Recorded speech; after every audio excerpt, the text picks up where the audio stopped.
JÜRG DA VAZ wants to record the discussion.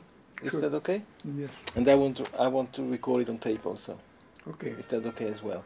He does a documentary on Gaza, life in Gaza, phase of the end or phase of the beginning of the conflict. No, it's, I would say, in the middle or in the context of the conflict, Palestinian-Israeli conflict. And there isn't anything promising yet that Israel will respond to the legitimate needs of the Palestinian people. Israel is still acting in commitment to its, in my opinion, illegitimate claims to Palestinian territory.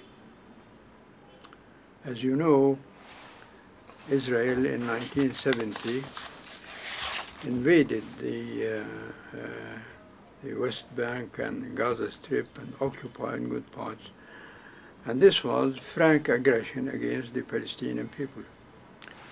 And we are still suffering from this aggression. And our declared, the Palestinian declared position regarding peace in Palestine is a very conciliatory, very moderate position, as we have made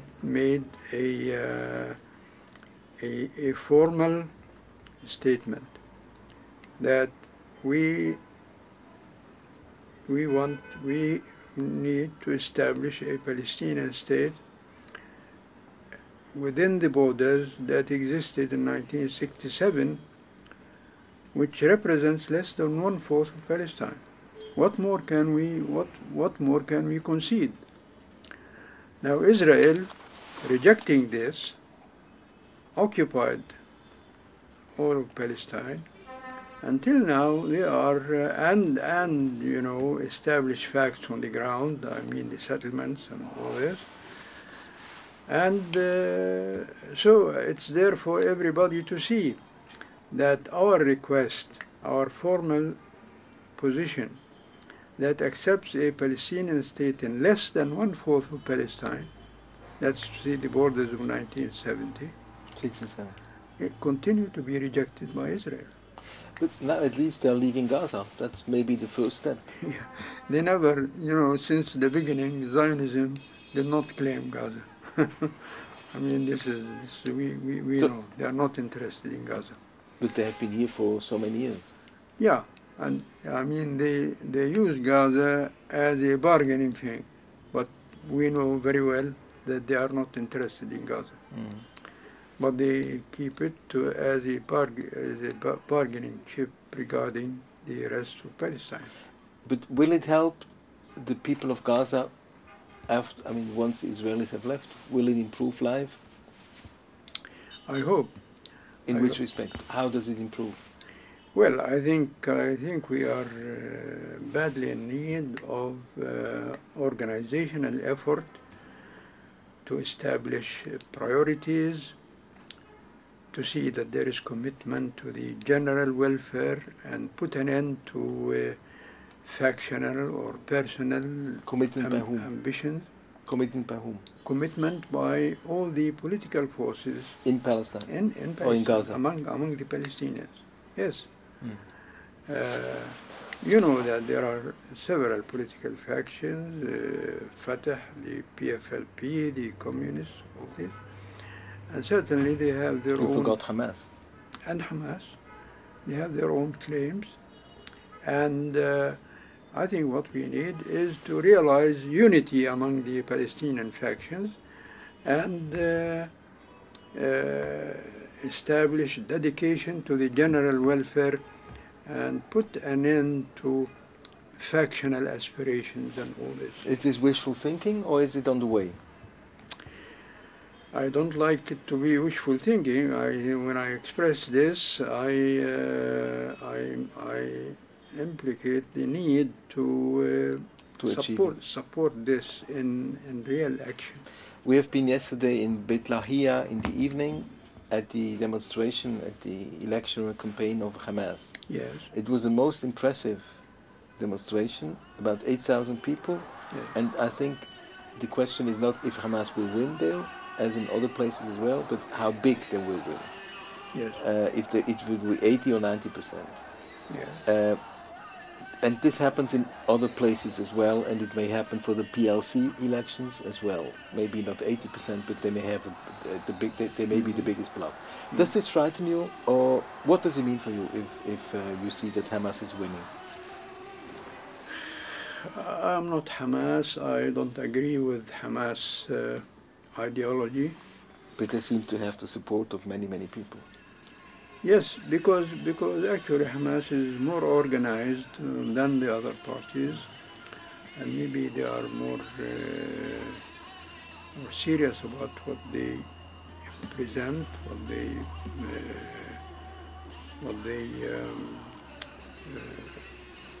you know, what they circulate and all this, and but really I hope is that, I mean, in the end, we exercise democracy, give a chance to the people to say their position, and this is what is legitimate and important. I'm not in agreement with Hamas ideology, and I'm against this, religious, position, all this. That's my own reservations against Hamas. And because we cannot deal with our national problem through a narrow religious point of view. Mm-hmm. But you think that Hamas in the government or in the parliament, that this would be very helpful to solve the Israeli-Palestinian conflict? I don't need to see it as difficulty. I know that Israel certainly doesn't want to see Hamas in a position of influencing what's going on. But I hope, I mean, all along, and Hamas or no Hamas, I wish to see that the Palestinians can exercise real democratic conduct in conducting their own affairs. I understand.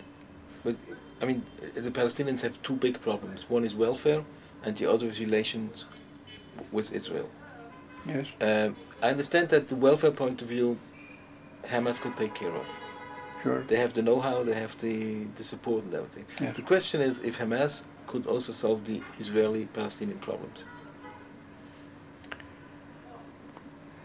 Well, certainly I think I trust that Hamas is very sincere to our rights, to the rights of the Palestinian people and all this. The only thing is the ultimate situation.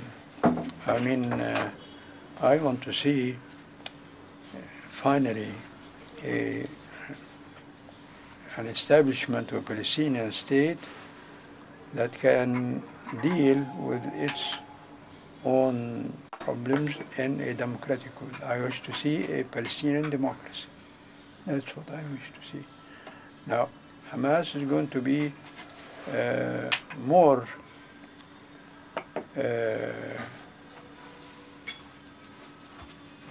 aligned towards a religious point of view. And this I don't agree with. What about the arms of Hamas? Do you think they would be ready, if they join one of those groups of the parliament, they would be ready to be disarmed? Sure. Sure. I think so. I think that's what should be emphasized. Yeah, the question is, if you see any signs that they are ready to do that. I think if they agree to be party to a national leadership, I think they should agree to this. They can't insist on retaining the weapons. Yes, a special position for themselves regarding armament and all this. But do you see any signs that they see it the same way as you do? I don't know for sure, but I think there are many among them that are realistic and that they accept this sort of argument. I think those that are hardliners are, in my opinion, they are in minority. The hardliners? Yes. Who would be the hardliner in Gaza? Which name? I can't nominate any, but I know that there are there. I bet they are in the minority, you say? I hope. You're not sure? Yeah, I'm not sure. What was striking at the demonstration in Beit Lahia yesterday was the complete absence of Palestinian police. Yes. Complete. And this was a major event. The was event, it dominated by Hamas? It was? Was it dominated by Hamas? It was 100% Hamas, except for the two of us. It was a Hamas event. Yes. The whole town, or I mean, 1/3 or 1/4 of the town was there on a very small place. No Palestinian police, only Hamas people. Is that the way? What would be the first three priorities according to your set of mind? Well, I think the first priority that we need to establish is real organization. Put an end to factional ambitions and all this. Priority number two? Priority number two is real organization, to establish priorities in our defensive strife against Israeli aggression. And three? And three, we should attend to the needs. I mean, we should be sure that we are internally, that we are practicing democracy. Many people I talk to, also in the West Bank and also in the Gaza Strip, say that Abu Mazen is a disappointment. I think he's not giving enough concern to the real issues and emphasize them. What are the real issues? The ones you mentioned before? Yes.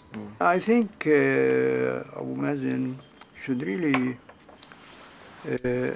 try to establish a national consensus and not leave any chance for factional and personal ambitions. You keep stressing this. Yes. You're afraid that... Yeah, I'm afraid. I know very well that there are personal aspiration and factional aspiration. And this is what's worrying me.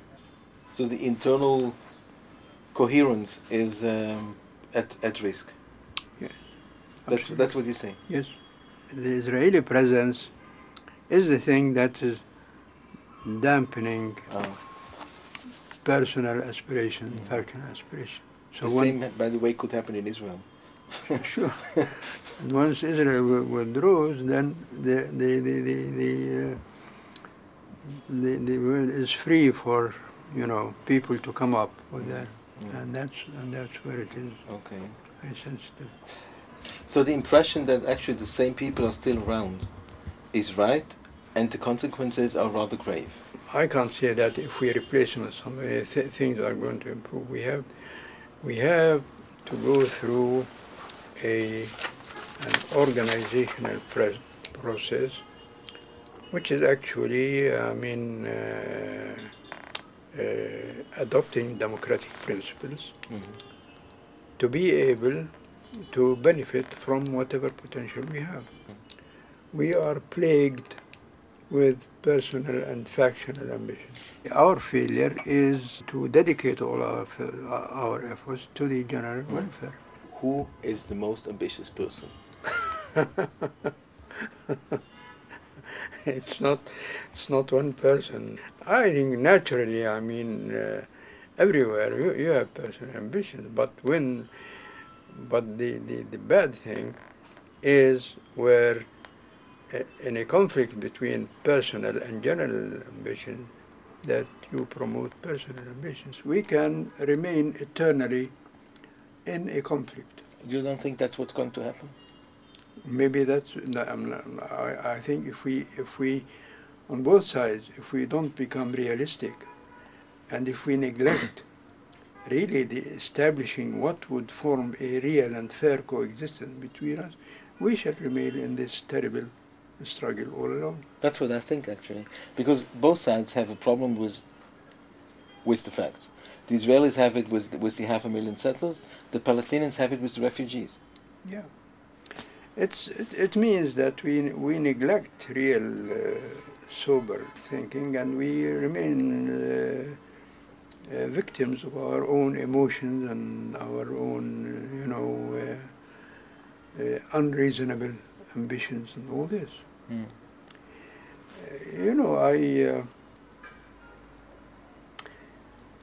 In my childhood, that is in the 20s. Where was it, by the way? My father was custodian of Muslim property in Hebron. Okay. At that time, there was a sizable Jewish community living in Hebron. And I remember, as a child, my father was caretaker of Islamic property. Of the Waqf? Yes, of the Waqf. And so he was responsible for the big mosque, which is venerated by the Jews. It's this famous Abraham Mosque, right? Yes. I don't know. Oh. And I remember the Jewish rabbi in Hebron at that time coming to visit my father with his daughter Rachel. Mm-hmm. And I remember living in a flat where the opposite flat is occupied by a Jewish family in Hebron. And I remember every Saturday morning the lady from the Jewish family would come and call me as a child to put off the kerosene lamps in their flat. Mm-hmm. I remember all this. I remember down in the street there were several Jewish groceries, one of them owned by a big Yemenite Jew. Mm-hmm. I forgot his name. He used to tease me about Gaza habits, knowing that I come from Gaza. I remember all these days, and which impressed me as a real Arab-Jewish coexistence. Mm-hmm. Now, all this has been destroyed by Zionism.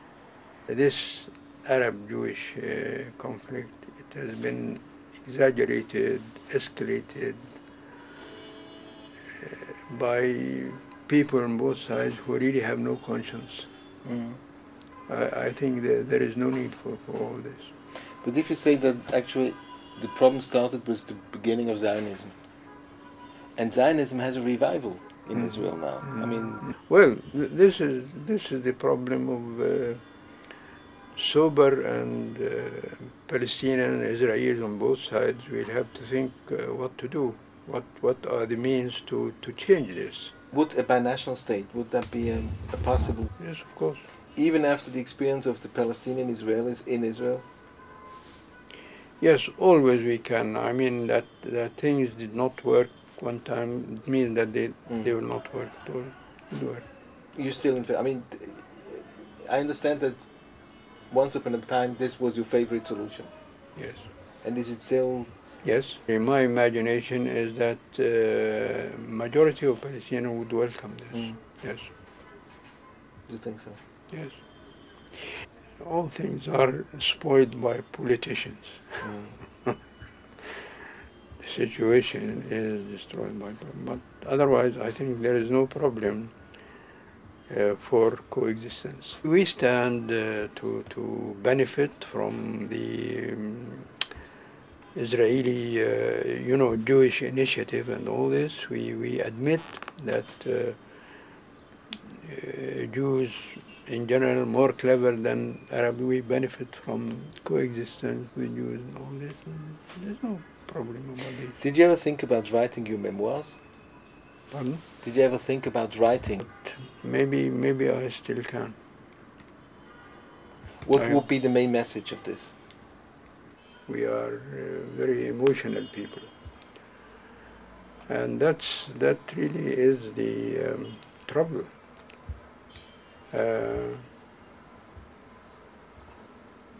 You know, some of my best friends are Jews, and I almost got married to a Jewess, and so really it is a tragedy. I mean, that situations like this, and of course I know that from both sides. There are people who want to stir things and retain and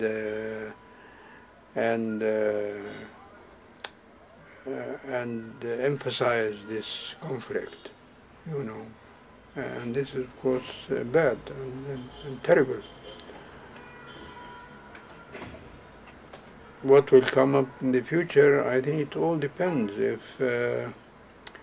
If some new leadership emerges on both sides that will say enough for this conflict, and we have to find a way for real coexistence, all this, I don't know. I hope it will happen. Certainly it will not be during my lifetime.